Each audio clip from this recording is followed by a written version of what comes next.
Hey everyone. It is New Comic Book Day, Wednesday. I just got into the house from the comic book store. It's raining outside, kind of drizzling. You probably can't see the moisture on my shirt on such a high quality film as this, but I'm kind of wet. I put my bag of comics under my shirt and came home. I have to go pick up my daughter in 20 minutes, so I have to make this relatively quick. I got a crazy amount of comics today. Um, Things are quite busy right now, so I'll only manage to do one video a week right now, maybe two. I had hoped to have enough time to combine a comic book haul and some comic book thoughts, but I don't have the time, so I'm just going to show you what I got. First of all, from last week, I got Teen Titans Rebirth. I thought I had it on my pull list.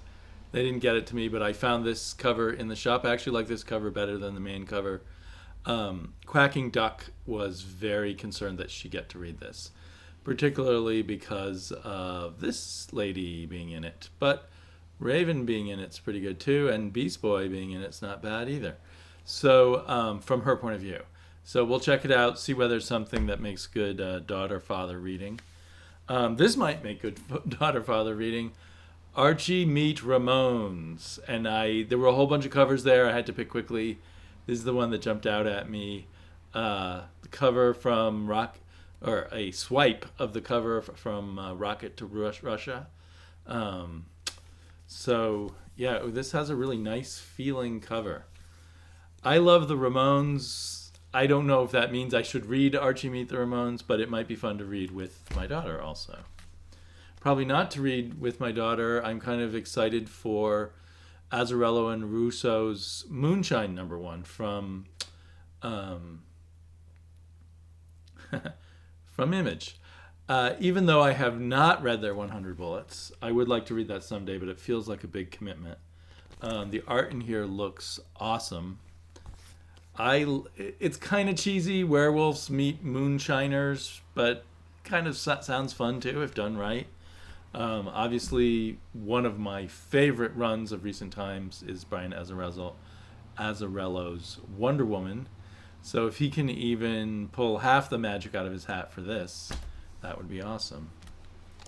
Let's see. I don't even know the vintage of this. They had one copy sitting there, and I know Jared Osborne is saying, he's always talking about just plunging into comics. He's also always promoting Usagi Yojimbo.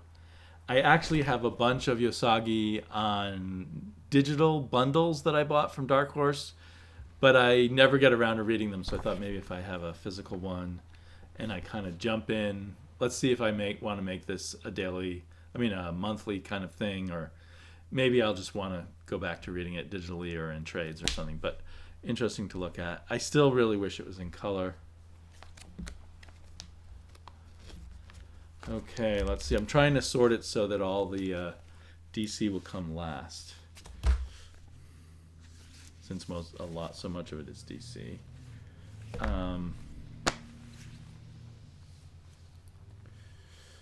Anyway, so I'm pretty sure this came out a while ago.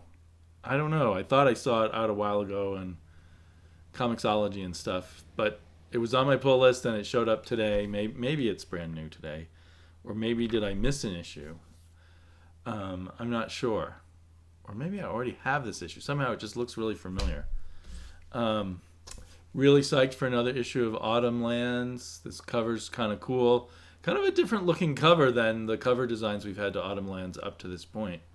I can't tell you off the top of my head, but usually there's a lot of white space and it just has a different feel. So I don't know if that indicates a different direction that it's taking. Okay. For a second I had a heart attack. I flipped to the back page, which is kind of their letters page, but is not a letters page. And it said, well, that doesn't look good. And I thought it meant they're canceling it. But no, they're just talking about the end of the arc. And I'm happy to say I got a hold of a copy of Black. You never know with Black Mask comics if they're going to come through, if they're going to show up. But I put this on my pull. Actually, at my comic book shop is beginning to get to know me. So he he mentioned upcoming Black Mask comics and asked if I wanted them, and I think I said yes to all of them that were starting with number one. So I'm very curious about Black.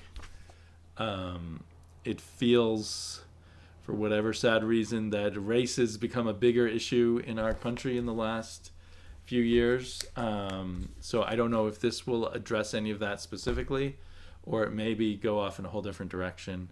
But I'm very interested. Spawn teaming up with Savage Dragon. I think this might be the last Eric Larson issue. So then I will have to decide whether to drop Spawn at this point. I've got too many books, obviously, but this is a $2.99 book. I certainly have enjoyed it with Eric Larson teaming up with Todd McFarlane, but I'm not sure if when Todd McFarlane's on his own, whether he'll be my cup of tea. Ooh. Just these covers make me say, ooh, these Godzilla covers by Bob Eagleton. I think his first name's Bob. Eagleton. I think we're going to get Godzilla in ancient Greece. Last month we had Godzilla in medieval Japan. So yeah, and this is clearly done by a different artistic team than last issue. So this one is definitely going to be a different team every issue, which is a lot of fun. Okay, and my first Aftershock book. I have not been tracking Aftershock. I just see them pop up occasionally in other people's videos because they don't show up in my shop normally. I think because I ordered Shipwreck, now they have a number of copies of Shipwreck at their store, and they, like, even though this was already in my pull list, they say, hey, you want to check out this new Warren Ellis book? So it's one that they were kind of pushing, but I already had it. Love this cover. Phil Hester, interesting artist. I don't know if I've seen Phil Hester team up with like a top-notch writer like Warren Ellis before. So I'm really eager to see how this one looks and reads. The last, I believe, of Howard Chaykin's Midnight Sun. I am way behind on this. I think I read the first 2 issues, and so now I still have 3 issues to read, and that's always trouble with my gigantic, ever-mounting pile of comics, how to get to the ones that I've let lapse. And, wow. I haven't even counted how many comics these are, but it seems like a huge amount. Paper Girls number 10. As always, there's something about the covers of Paper Girls that is very unique, very eye-catching, but very simple. The science fiction story in it is getting pretty darn wacky. That's good for me. It's working for me, even though I don't fully understand it. Archer and Armstrong. I love this comic, and yet I haven't got around to reading the last issue. I have a list of comics I haven't read for my last 2 weeks' pull, and there's still 9 unread comics from those 2 weeks that I need to get to. This is another great cover. So I guess this circus thing is a whole arc, so we're not even going to get in this arc to meet Armstrong's wife from 2,000 or 4,000 years ago, which is they're on the quest to find her, but I guess that's still off in the distance. But this has been a delightful comic to read. Any other non-DC hiding here? No. Okay, so many of these comics I'm excited to get. I love Future Quest so far. Issue 5, I can't believe we're on issue 5 already. It's just zoomed by. Love that cover. I forget even the name of this team. I can't remember the name of this superhero team from Hanna-Barbera. I don't think I've ever seen an actual cartoon of them. Or not that I can remember. Oh, another comic I'm super psyched for. Superman, Escape from Dinosaur Island. It's that father-son thing. It's been done so well so far here, and I only expect more good stuff. Aquaman. I just yesterday, was it yesterday or the day before, finally got to Aquaman number 7. It was excellent. It's just really, really solid work. Kind of the epitome of the solidness of Rebirth. So I'm really looking forward to this. This character, unstoppable. Is he going to be like Aquaman's Doomsday? I'm a little less excited by that, but I really should trust the creative team here who've done such a good job so far. A little more of a reluctantness. The Green Lanterns has been as many pluses and minuses for me, and I keep wagging back and forth on whether I'm gonna drop the Green Lanterns. But I guess so far something keeps me going. There's something inherently cool about these two characters and their interactions and their psychological issues that even though it's often done in a clumsy way, so far I'm sticking with it.